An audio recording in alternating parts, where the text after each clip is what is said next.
Hi, everybody. I'm here today with Compton Rom. Haven't seen Compton in a couple of years. Last time was at Gaia. We've had some fabulous conversations about the microbiome and all the microbes and how they operate within our body. But he's taken it a major step further. He's what you would call an anthropological microbiologist, meaning he has studied native cultures and the healthiest cultures in the world and really come down to some real profound truths about it all. So, and it all has to do with the gut. So without further ado, let's go to Compton. Compton, it's so good to see your shiny face again. It's shiny because you walk your talk, you're super healthy, you eat a lot of microbes and stuff we're going to talk about in a minute, right? Yes, thank you. Thank you for having me, Regina. Yeah, this is fun because you've really taken it further than last time I saw you. And why don't we just go ahead and launch into the story? Because most people, when I just say this one little thing that's in our first talking point, will say, what? That can't be true. Basically, you're saying here, microbiome studies show that human beings are at most only 10% human. Now, that's shocking. People are going to hear that and say, what's he talking about? So let's dive right into that one first.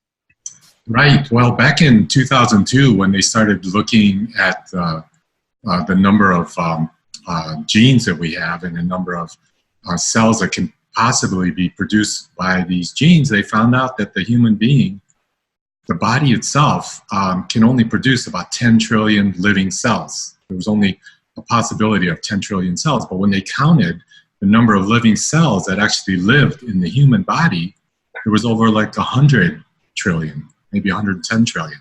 So at best, we were 10% human, and they looked at, well, what is the other 90 trillion cells that are living in the human body? And it turns out to be this plethora of tiny organisms, bacteria, viruses, parasites, fungi. They all call it our home, and because they were friendly bacteria, we didn't really realize that they were causing any trouble. And we started to find out then that the majority of the organisms inside the human body are not human. And so what they did is they completed the human DNA project, the human genome project, and they said, well, you know, if we're only 10% of our cells, I bet our DNA is going to prove that we're at least 30 to 50% human DNA. And then when they looked at that and evaluated that, it was even worse. We're only 1% human in terms of our DNA. I think that kind of freaks people out, you know, the notion of it at first blush. But the reality is we're a super complex organism, you know, held together by a skin that looks human. But like most of the organisms on our planet, there's such a symbiotic relationship between all of them. And one of the problems with modern culture is that we keep trying to kill all of those organisms that we feel are interfering with our health and well-being without ever stopping to look at the complexity of what's dependent on what for our survival and our well-being. And this is something that's such a complex matrix that you've spent so many years of your life looking into how we balance this out and how the body knows how to heal itself. And so let's start looking at some of the cultures that you studied where people traditionally live to be over 100 years old and what you discovered. Yeah, so, you know, back in 2000, Dan Buettner started to introduce this concept on National Geographic called blue zones. And so I said, well, that's very interesting. You know, blue zones are places in the world where people live to over 100, and he characterized these blue zones of having certain characteristics of why people live to over 100. Namely, one of them was the sociological aspects. People were happy, they had a purpose in life, they were very social. You know, they were dependent on their social background for creating happiness. And they also had particular diets, but he never really went into what kind of diets they were. You know, we had the Mediterranean diet. And these blue zones were places in the world where you wouldn't think people lived a long time. For example, like the most surprising one was actually in California, in Loma Linda, California. Oh, and wait a minute. That's Seventh-day Adventists mostly, right? That's correct. Interesting. They had they basically had a lot of spirituality, and they had a lot of social connection between each other. And their diets weren't necessarily the best, but they tended to eat organic. believe it or not. But there were other blue zones that were in the Costa Rica and the Nicoya Peninsula in Costa Rica, which I started to visit. The Okinawa island off of Japan, and Sardinia, places in Italy, and the most notable one that I went to visit was in Ikaria, Greece, which is now called the island of longevity.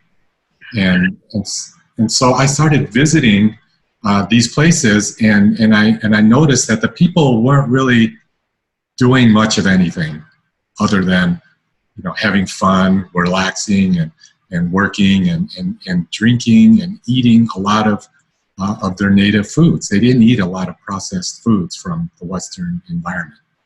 And I was going to say, just to cut in for a moment here and validate what you're saying, I just came back from Sardinia a few weeks, maybe 2-3 weeks ago now, and I just fell in love with the culture. It reminded me of what we were doing maybe 30-40 years ago, and that people were so connected. Family was so connected. People were out in the piazzas, their little kids are bouncing balls, chasing each other, riding bikes. The parents were maybe having a glass of wine and whatever it is that they were enjoying for dinner. And, little kids were raised by extended family of aunts and uncles. The point was, I didn't see a single cell phone on the table. Nothing, not one. No one was talking on their cell phone or distracted or worried about work at the end of the day. Literally just sipping maybe a glass of wine or seltzer water or whatnot. And I thought, God, what must it feel like to live like that again? And you're getting ready to tell us the results of living like that. Yeah. So, obviously, even though I consider myself a scientist, I by no means am an expert in longevity, and I consider myself like an explorer in exploring longevity. And the thoughts that I have now may not be valid 5 years from now. So a lot of the things that I'm saying, let's just take it with a grain of salt. But I do have some truths that we've been talking about since we first started having an interview 6 years ago that are really profound. And the more I think about it and experience it with my family, the more self-evident these truths are. And one of the things that I found out with these blue zones, and I've also visited places that are called cold spots. And there are these groups of scientists that measure the amount of disease that are prevalent in a particular society. And what's a cold spot?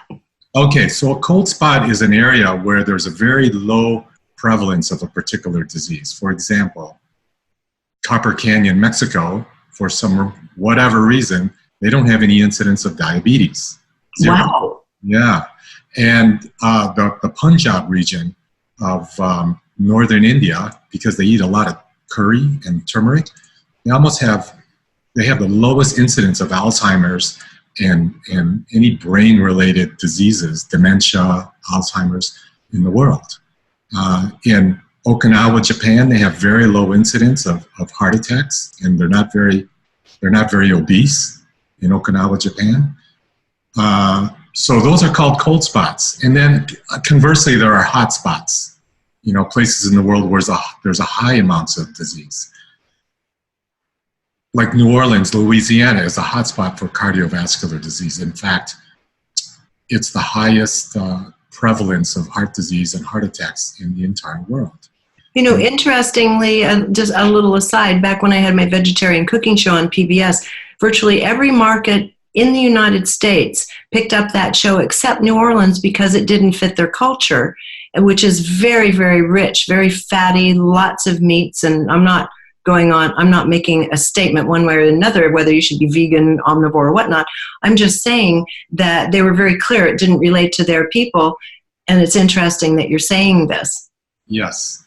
So the actual studies of the microbiome, how probiotics came to be known as very healthy, came from these studies of what's called the metabolome. And what they did was they knew that because of the foods we eat, the bacteria in our gut broke them down into their specific byproducts and metabolites.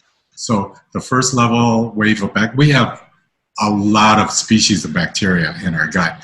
And the food of one bacteria creates waste products, which become the food of the second level of bacteria. We have at least 10 levels of bacteria in our gut before the human organism actually gets to feed. So when we eat, we actually feed the bacteria first. They're the ones that own the human body. And they started to look at the metabolites that were produced by these bacteria, and they found out that the urine metabolites, they started calling it the metabolome because it was the ohm of our metabolites. And they looked at the urine metabolites, the metabolome of these different people around the world, and these scientists found out something really cool. They said that just looking at your urine metabolites, i.e. your metabolome, we know where you live. And they found out that most Americans had a similar metabolome to England because we have the similar diet. But if you were plant-based, you would have a completely different metabolome. So countries where there were very few meat eaters, namely in China, because they were very poor, they weren't able to grow much meat. They ate mostly a plant-based diet. They started having what's called a really healthy metabolome. And they started looking at the different compounds inside their urine that were different from the compounds that were from America and England. And they started identifying that these compounds were called short-chain fatty acids. And the short-chain fatty acids that were prevalent in people with heart disease were completely different from the short-chain fatty acids from the ones that ate a plant-based diet. But the ones that ate a plant-based diet, these short-chain fatty acids turned out to be signal molecules that promoted like weight loss and promoted a healthy cardiovascular signal and things like that. Interesting. That explains a lot about people who are trying to lose weight or whether they're going on a new health plan or whatnot and decide to switch to plant-based diets. They seem to lose weight so quickly.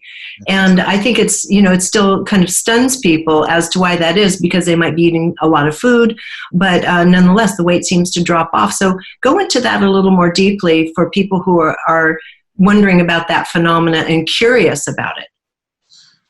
Well, in actuality, what I've come to the conclusion is that the gut microbes are very important, that they're so much a part of us that we fail to recognize their needs, and we fail to recognize that they're a part of us, just as much a part of us as a human being are.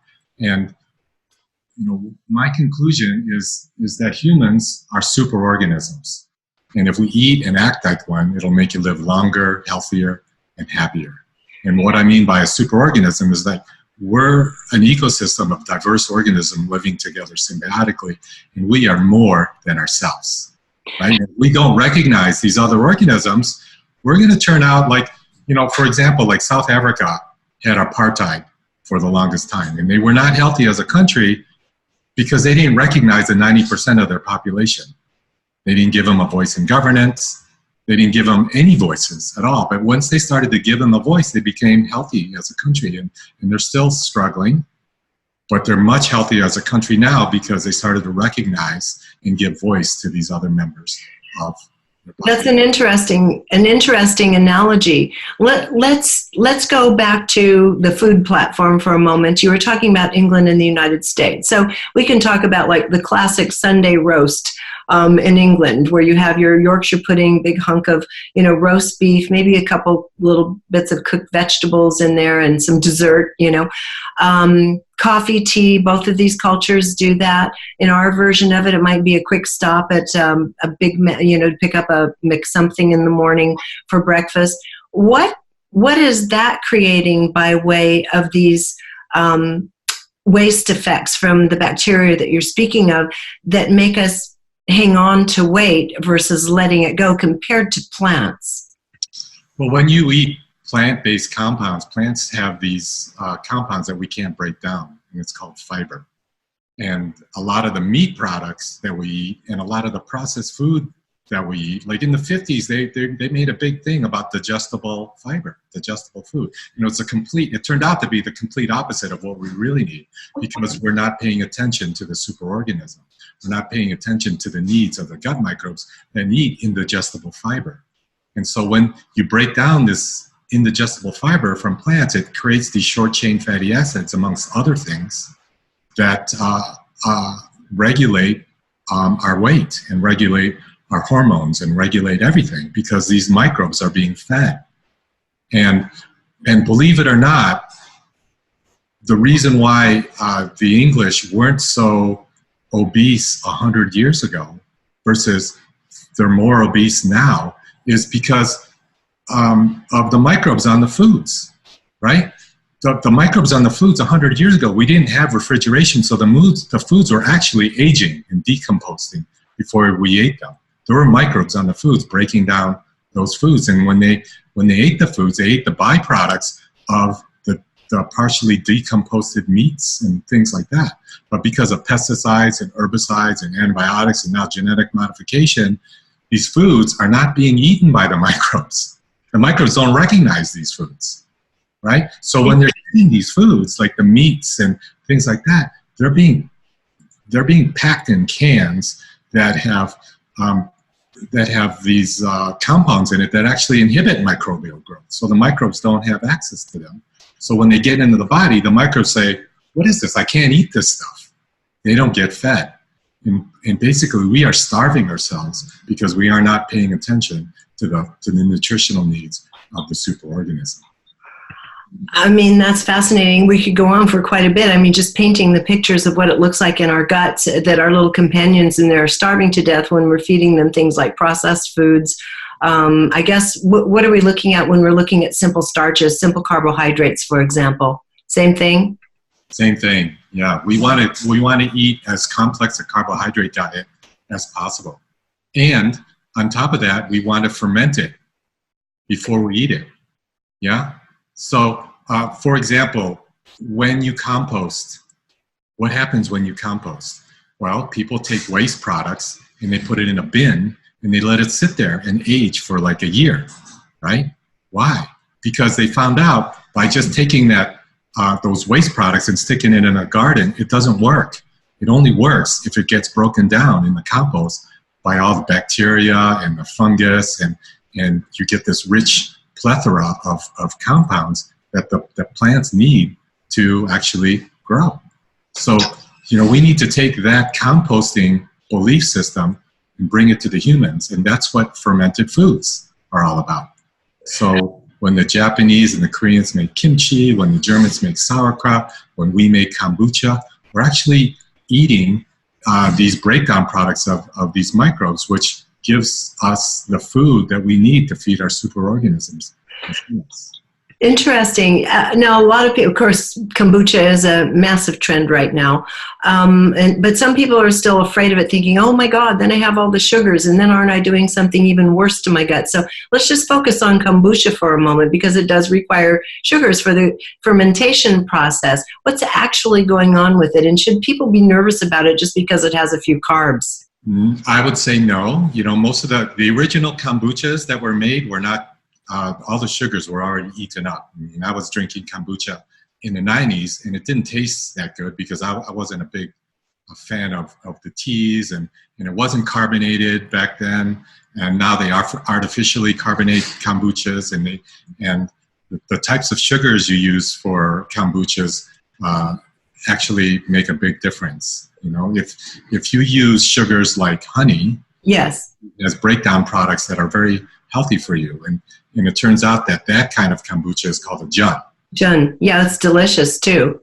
So it creates a different flavor. But if you use a kombucha and you use regular table sugar that's was grown from a GMO crop, it'll come out with a different flavor profile, a much sweeter flavor profile than, for example, a less refined sugar. Like if you use a sucanat or molasses, it'll come up with a different flavor profile. But as you know, molasses has a lot of antioxidants, anthocyanins, a lot of minerals in it.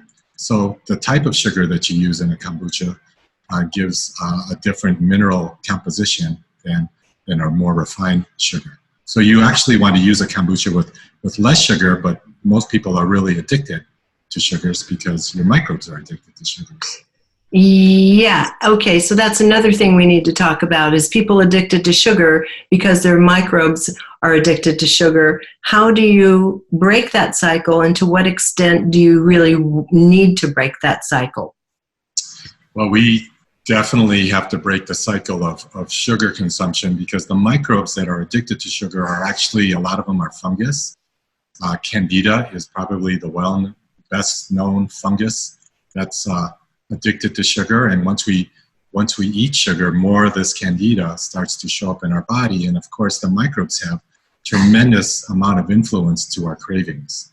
And if you can start cleansing yourself and creating a cycle of cleansing and regenerating to get rid of the candida and populate yourself with a really good probiotic, then it would be great. I mean, we've been making a probiotic called ProAlive at Ascended Health that we eliminate all the sugars, and we actually use microbes that get you to crave away against sugars. And we're finding that, 6 months using this product, these sugar cravings go away. So it definitely shows that if you can start eating foods that are more sour and less sugary, you can start getting your cravings away from sugar very quickly within 2 to 3 weeks. Yeah, that's excellent. Now, you brought up the notion of fermented foods. Let's talk about fermented foods a little bit. I mean, most people think of like pickled carrots and onions and sauerkraut and now a little kombucha, and that tends to be the end of the line of thought there. Let's talk about fermented foods, the range of them, what you do in your own home with fermented foods. And then we're going to go on to a really interesting part of the story that you're going to share with us regarding fermenting some other things. Yes. Well, with fermented foods, most people are fermenting foods and not really looking at the microbes that are being fermented. And what we've done is we went all over the world and looked at the fermented foods, at the different longevity zones, what I call it. And I found out that the microbes that they're using to ferment, even though they're not consciously looking at the microbes, they're very different from the microbes that people are fermenting foods here with. Like how so? Well, the surface microbes in Japan, in the kimchis and the different foods that they're fermenting, they're very different from the surface microbes that they're using here.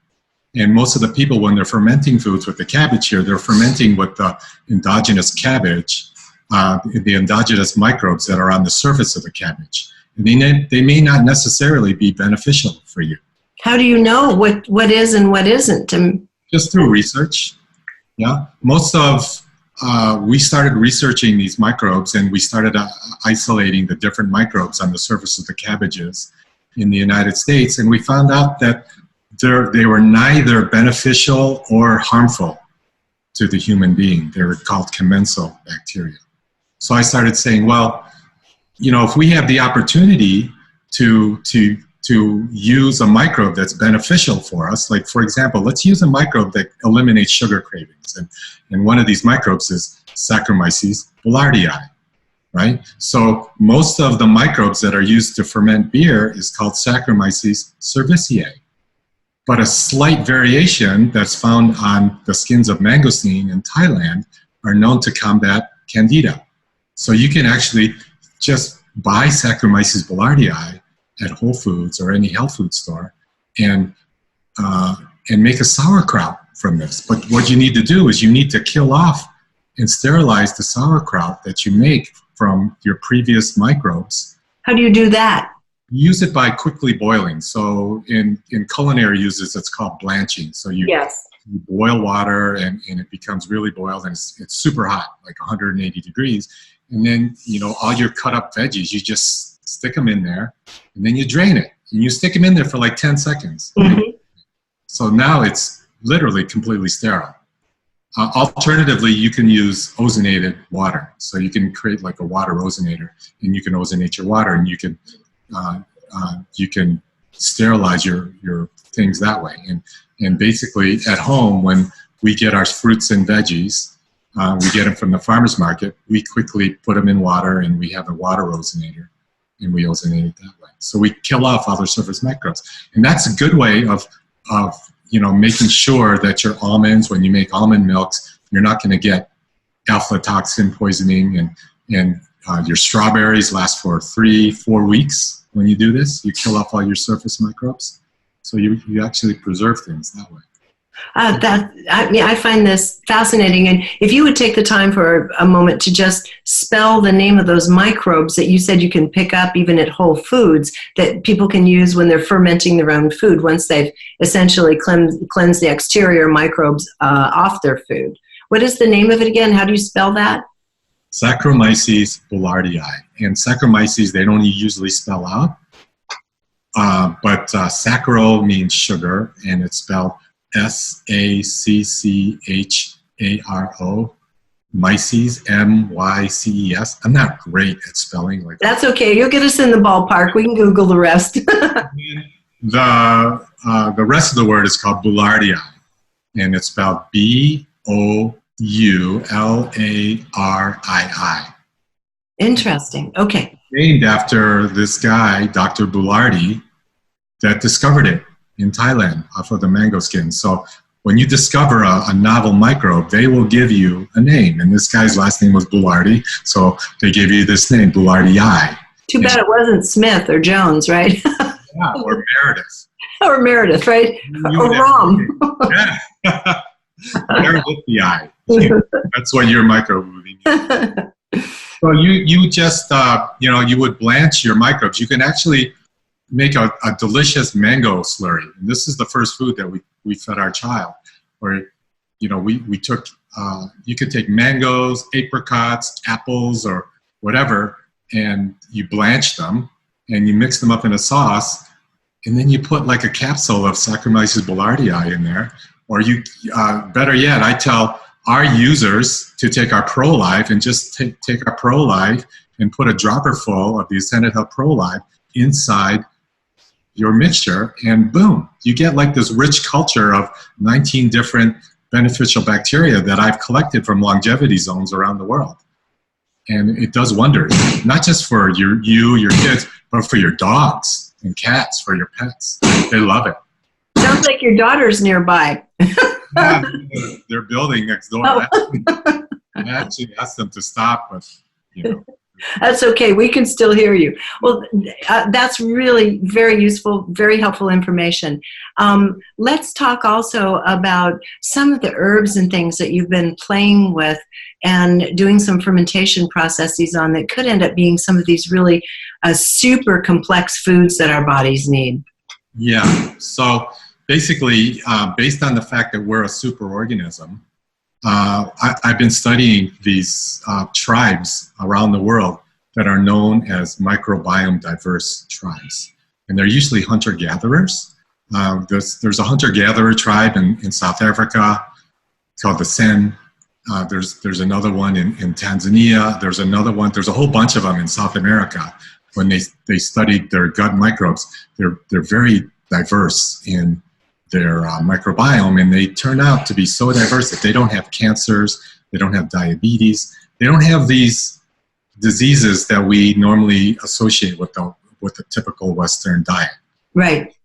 But again, they don't live a long time. They live maybe 40 to 50 years old, but they live a healthy lifestyle, and they're always moving, they're always exercising, but they're using these herbs that they're finding out to trigger what I call keystone microbes in the gut.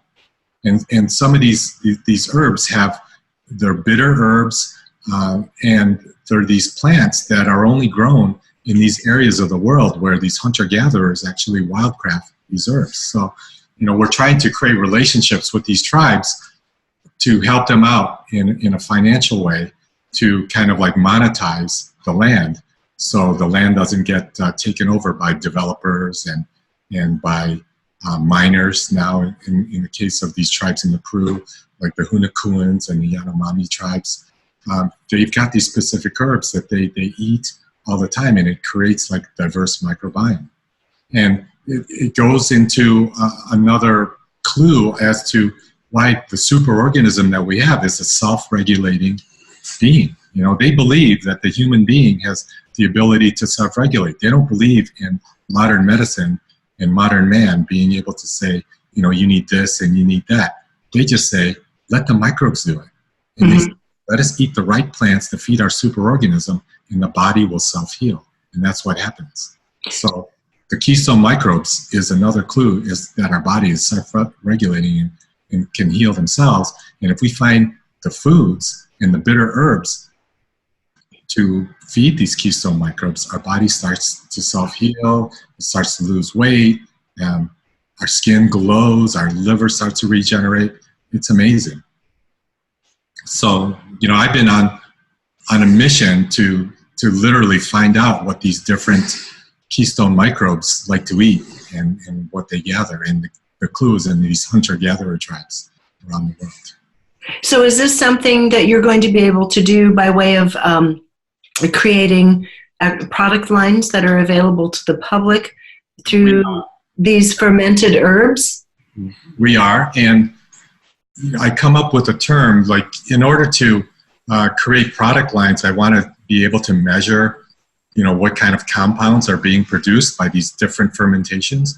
First of all, when I'm creating a fermentation, we're actually doing these intentional fermentations, but we're also replicating the fermentation within the human gut, i.e., you know, we're replicating the pH, the oxygen, and the temperature that's in our mouths and our stomachs, our small intestine, our large intestine, and our colon, and we're doing these cascading fermentations.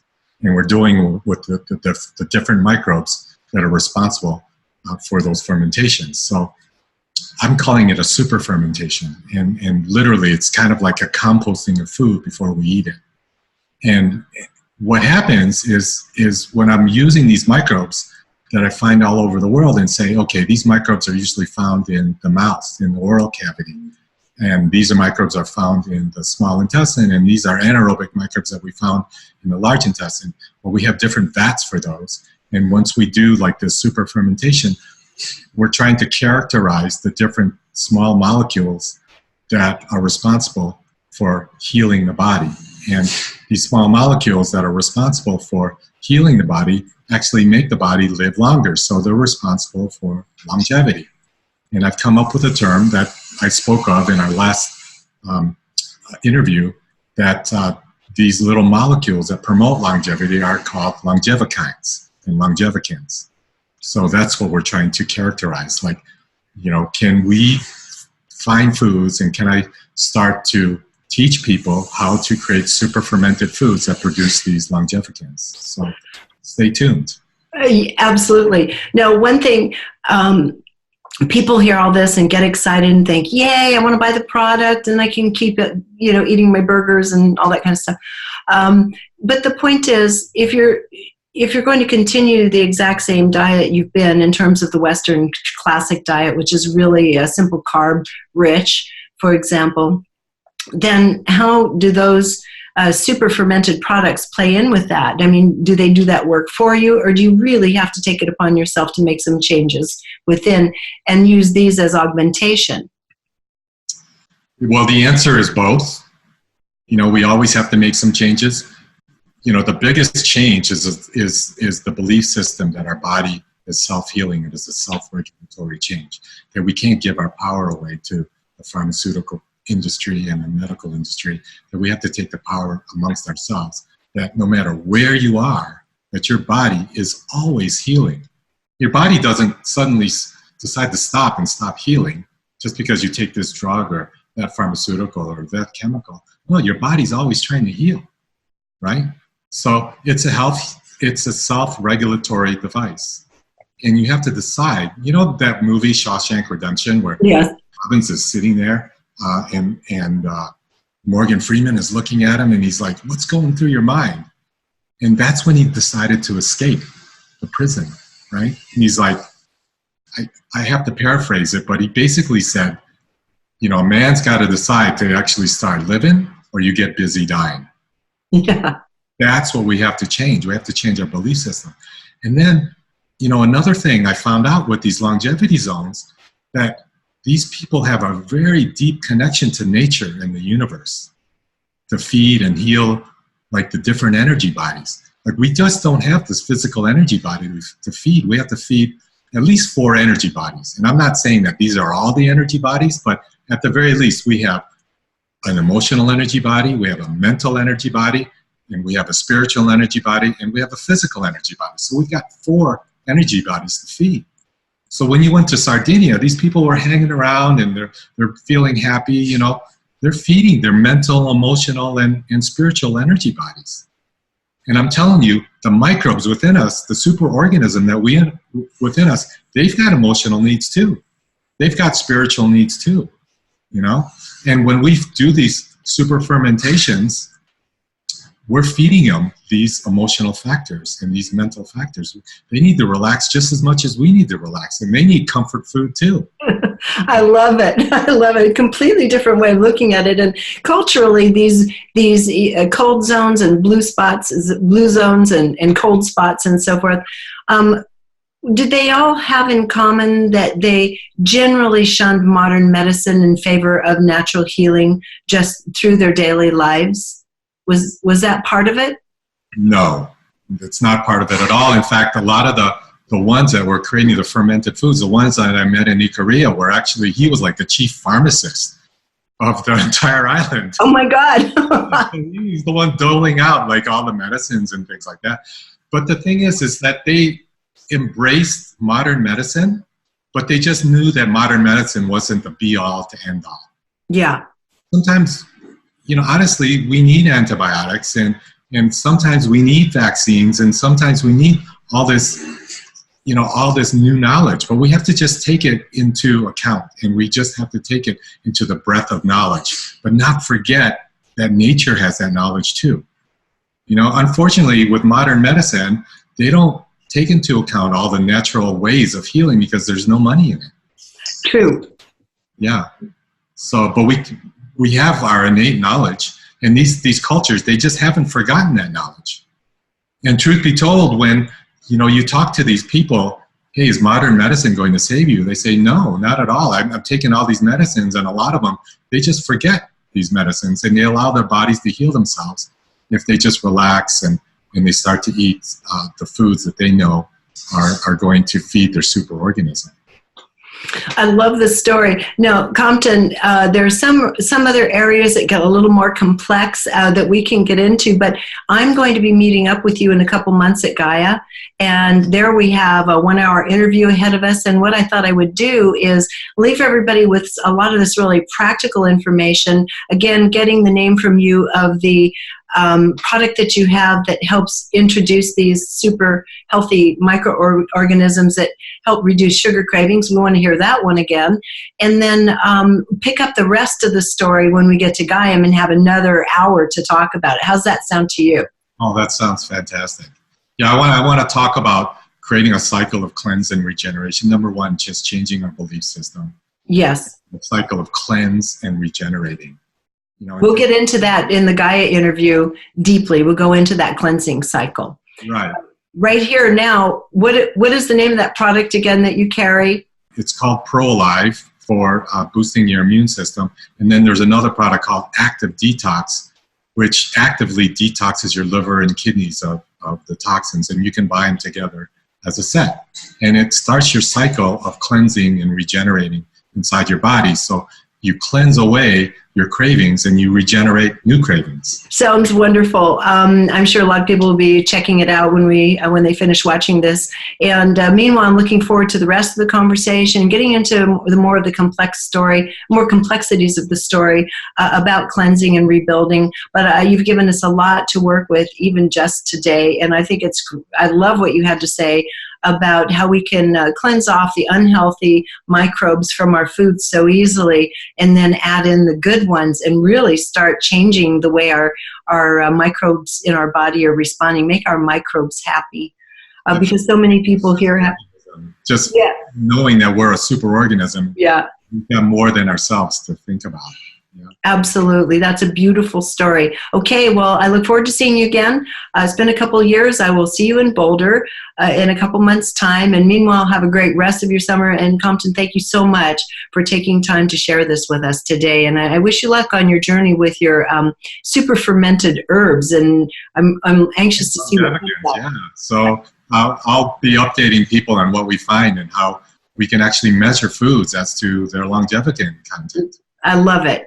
Well, until later, thank you so much, Compton, for your time. And hopefully those guys can get back to their construction and banging on the walls next door. It wasn't too bothersome. Thank you, everybody. Thank you, Regina. Thank you. Again, everybody, you can go to ascendedhealth.com and check out all of the products that he's already developed, and also keep an eye on what's coming up. As he said, he'll keep you updated on what he's finding in some of these super fermented herbs in the future. So until next time, thank you for joining us here on reginameredith.com. Thank you for watching this video. You can find many more like it free of charge by going to reginameredith.com. And if you're finding that this kind of content is adding value to your life, you might want to support my work by clicking on the Patreon button on the website, reginameredith.com. As a patron, you have special videos, insider commentary, and much more. Check it out.